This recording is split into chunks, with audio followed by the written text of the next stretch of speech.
बिस्मिल्लाहिर्रहमानिर्रहीम। अस्सलाम वालेकुम। क्या हाल चाल है तमाम दोस्तों का। उम्मीद करता हूँ सब खैरियत से होंगे। आज हम इकनॉमिक्स 401 के एमसीक्यूज़ करेंगे, तकरीबन चैप्टर नंबर 1 से लेकर 5 तक। इम्पोर्टेंट एमसीक्यूज़ हैं और बड़ी मेहनत से ये मैंने फ़ाइल तैयार की हुई है, और मेरे नहीं ख्याल से कि कोई भी इस तरह की फ़ाइल तैयार करके और यूट्यूब के ऊपर आपको इस तरह के लेक्चर मिले। 1 से लेकर 5 तक के ये लेक्चर के एमसीक्यूज़ हैं, और उम्मीद ये भी करता हूँ कि इनमें से काफ़ी ज़्यादा पोर्शन आएगा। इसके अलावा MTH 501 और 404 की मैंने सीरीज़ जो है वो तैयार की हुई है मिड टर्म की, वो भी आप देख सकते हैं मेरे यूट्यूब चैनल से। उनके नोट्स और इसके नोट्स इकनॉमिक्स के, ये आपको व्हाट्सएप के ज़रिए मिल सकते हैं। डिस्क्रिप्शन में मेरा व्हाट्सएप नंबर होगा, उसके ऊपर आप मुझसे कांटेक्ट करके ये नोट्स हासिल कर सकते हैं, और फ्री ऑफ कॉस्ट है, कोई पैसा नहीं है। आप सबसे इसके बदले में एक रिक्वेस्ट है कि मेरे चैनल को सब्सक्राइब करें, वीडियो को लाइक करें और शेयर करें ज़्यादा से ज़्यादा। चलते हैं अपने टॉपिक की तरफ। पहली डेफिनेशन है, पहला एमसीक्यू जो है, inflation about but it also provide guidance that what policy should be followed. आगे आप थोड़ा सा उसको खुद रीड कर लीजिएगा, क्योंकि टाइम वीडियो काफ़ी लंबी हो जाएगी, इसलिए मैं थोड़ा सा शॉर्ट करके कर रहा हूँ और आपको साथ में कॉन्सेप्ट भी दे रहा हूँ। अच्छा, वो इकनॉमिक्स जिसमें सिर्फ़ और सिर्फ पॉलिसी बताई जाती है, जजमेंट बताई जाती है कि आप इसको फॉलो कर लो तो बेहतर रहोगे, उस इकनॉमिक्स को नॉर्मेटिव इकनॉमिक्स कहते हैं। नंबर 2 के ऊपर हमारे पास डेफिनेशन है पॉजिटिव इकनॉमिक्स की। ये वो इकनॉमिक्स है जिसमें फैक्ट बताए जाते हैं, उसका वैल्यू बताई जाती है। Interest rate affect inflation but it does not provide any guidance for what policy should be followed। सिर्फ फैक्चुअल स्टेटमेंट बताई जाती है, इसमें आप कोई उसको ब्रीफिंग नहीं देते, मतलब कि आप उसको कोई प्रेजेंटेशन नहीं देते हो कि जी ये ऐसे कर लें तो ऐसे हो। Positive economics. नंबर 3 के ऊपर है, which one of the following consist of man power. Man power की बात आ रही है तो मैन पावर ऑब्वियसली लेबर को कहा जाता है। मशीन प्लांट्स नंबर 4 के ऊपर है, मशीन एंड प्लांट्स वगैरह। प्लांट्स मतलब मशीनरी जो होती है, गाड़ियाँ, ये वो चीज़ें जो होती हैं, ये कैपिटल होती है किसी भी इंडस्ट्री का। 5वें नंबर पे है, the economic resource are unable to supply all goods demand, then which of the following situation will occur. जब किसी चीज़ की डिमांड ज़्यादा हो जाए और कोई भी कंपनी उसकी डिमांड को पूरी ना कर पा रही हो, तो उस सिचुएशन को स्कैर्सिटी कहा जाता है। The process in which we limit the supply of some economic factors which are scarcely available as. Rationing कहा जाता है इस प्रोसेस को, जिसमें हमने सप्लाई को रोक लेते हैं, उसको कुछ इफ़ेक्ट्स होते हैं, कुछ फैक्टर्स आ जाते हैं जिसकी वजह से आप सप्लाई को रोक लेते हैं, स्केर्सिटी फैलने से रोका जाता है। 7 नंबर पे, the branch of economics that deal with the individual customer.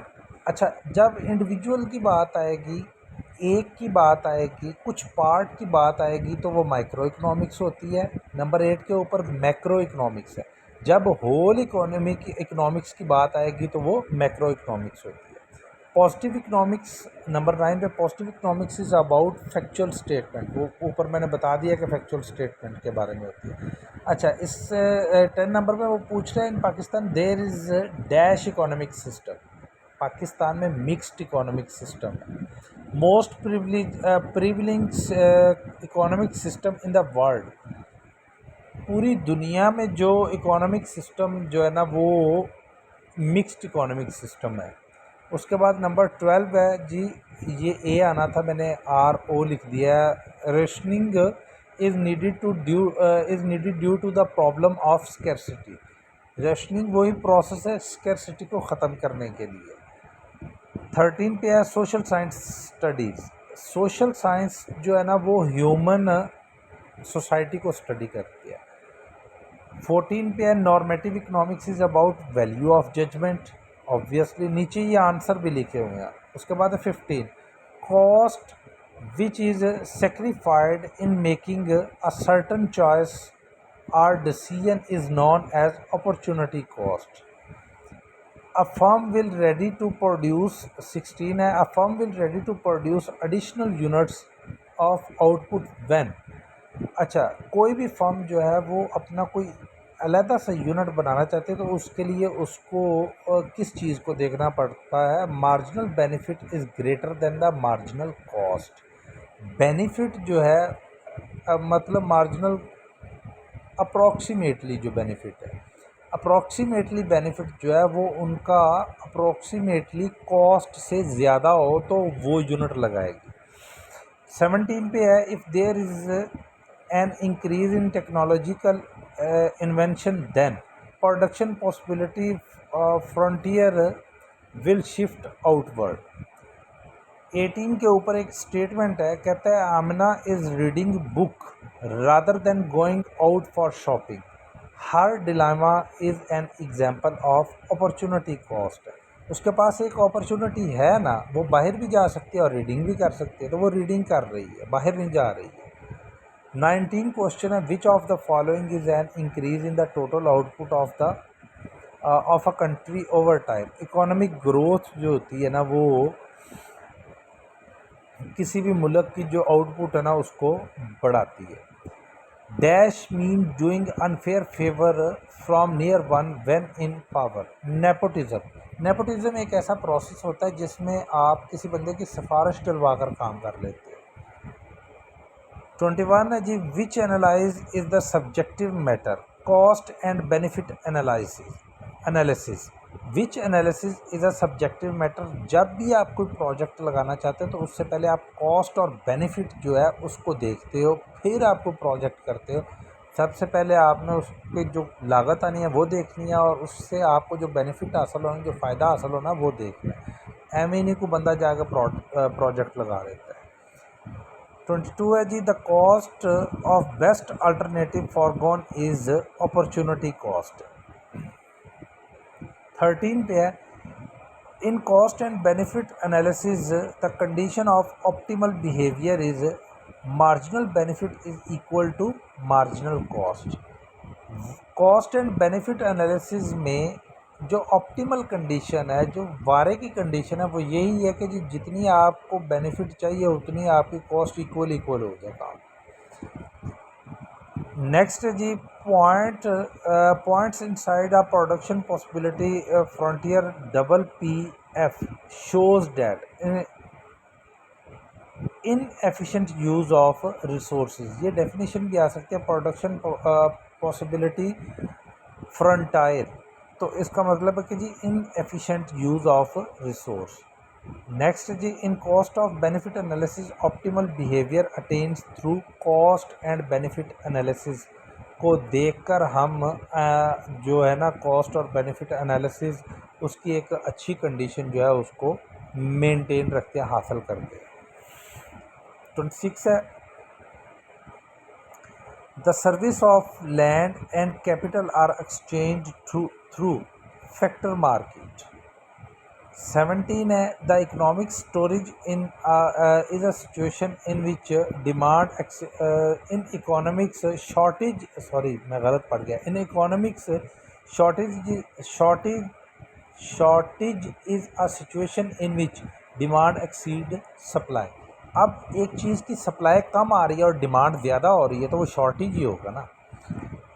28 है जी, इन इकोनॉमिक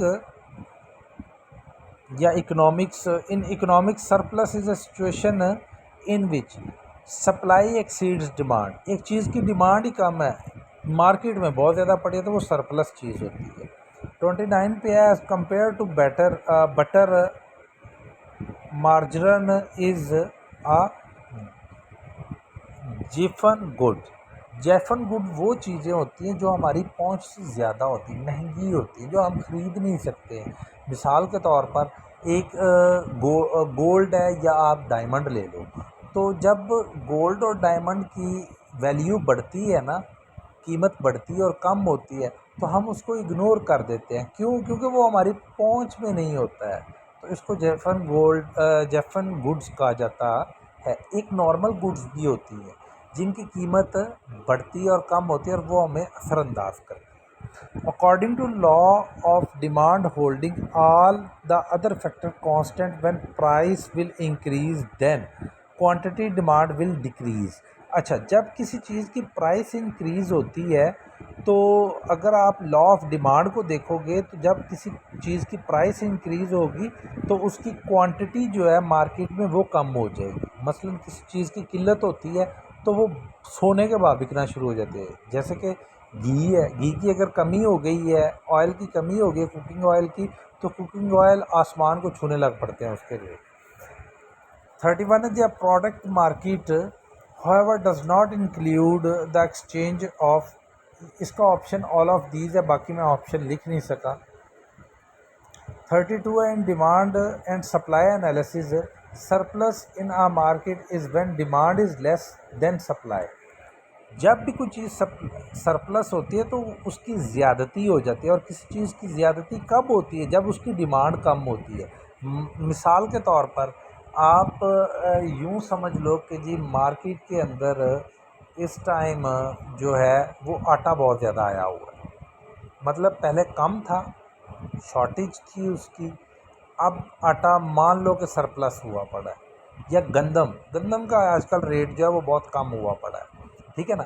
तो जब गंदम का रेट मार्केट में कम थी तो रेट बहुत अप था, लेकिन अब मार्केट में आना शुरू हो गई है तो रेट उसका डाउन होना शुरू हो गया, ठीक है ना।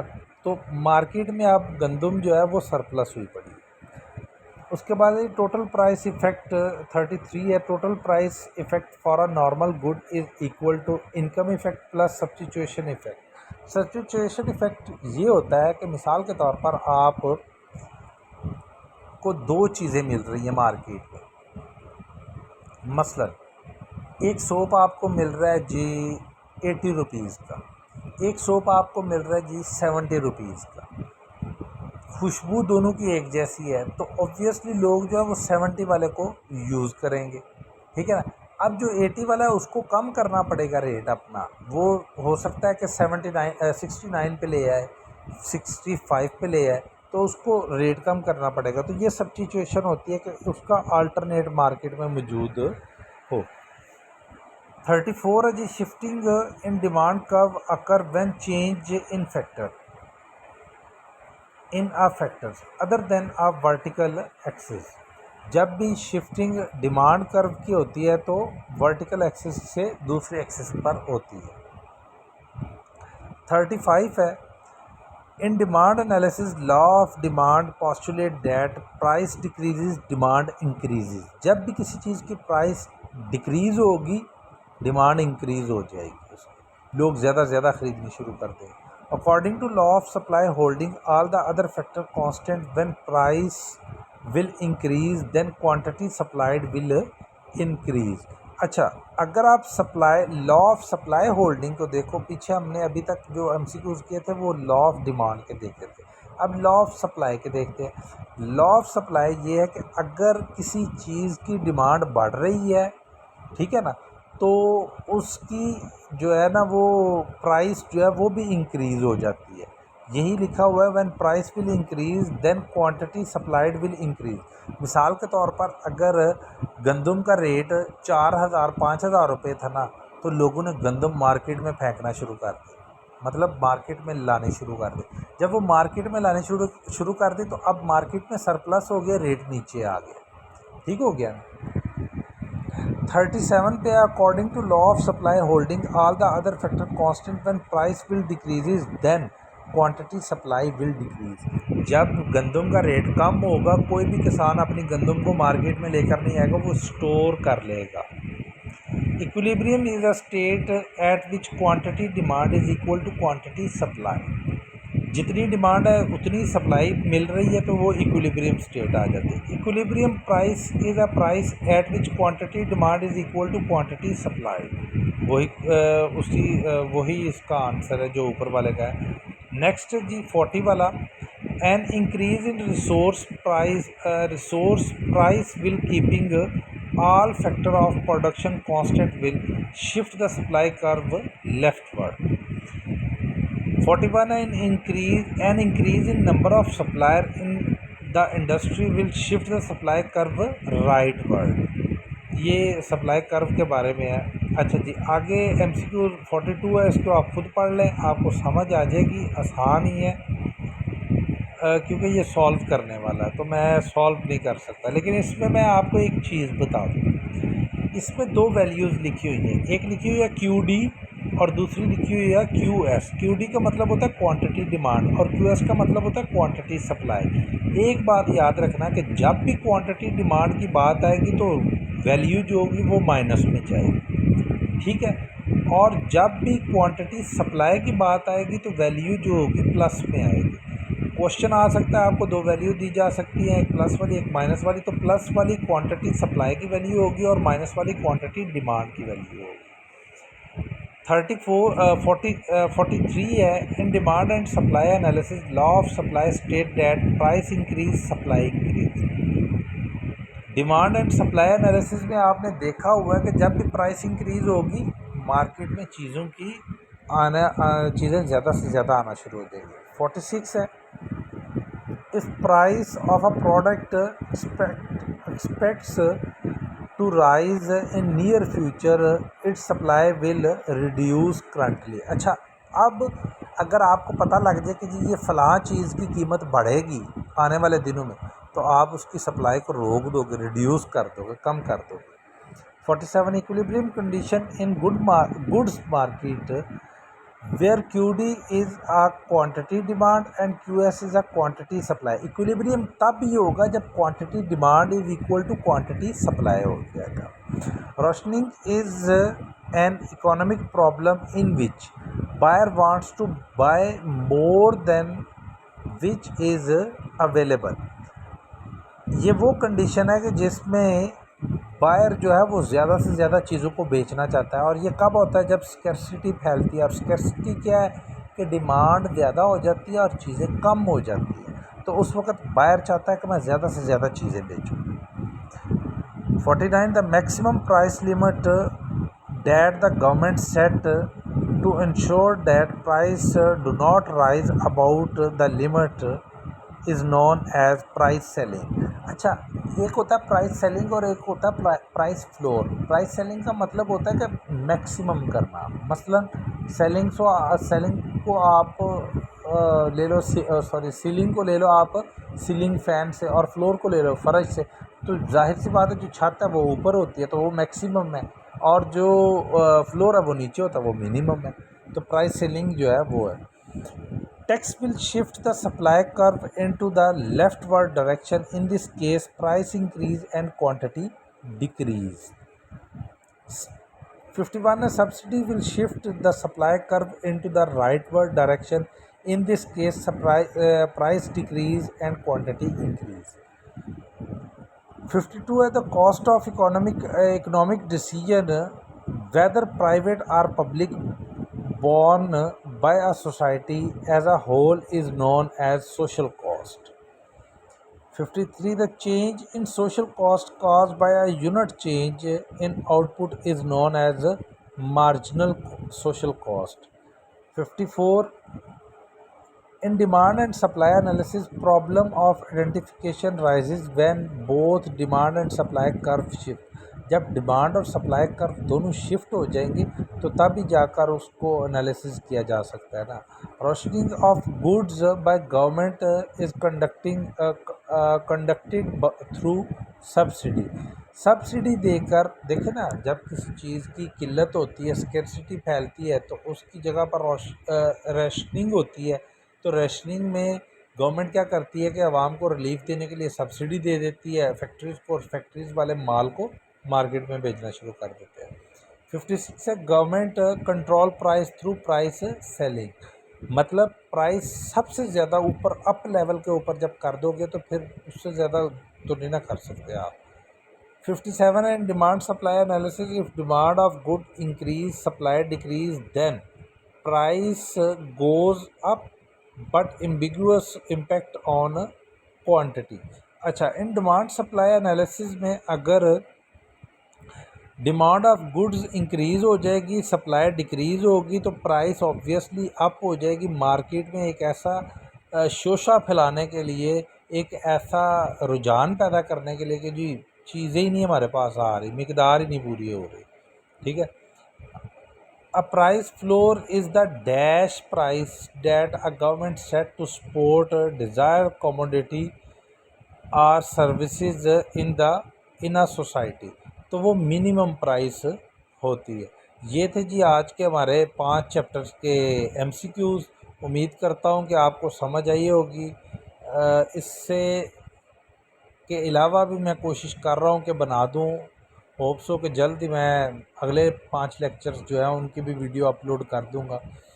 तो उसके लिए मेरे चैनल को सब्सक्राइब कर दें, लाइक करें, वीडियो को शेयर करें, और अल्लाह ताला आप सबको और मुझे भी अपने हिफ्ज़-ओ-मान में रखे। Thank you very much. अल्लाह हाफ़िज़।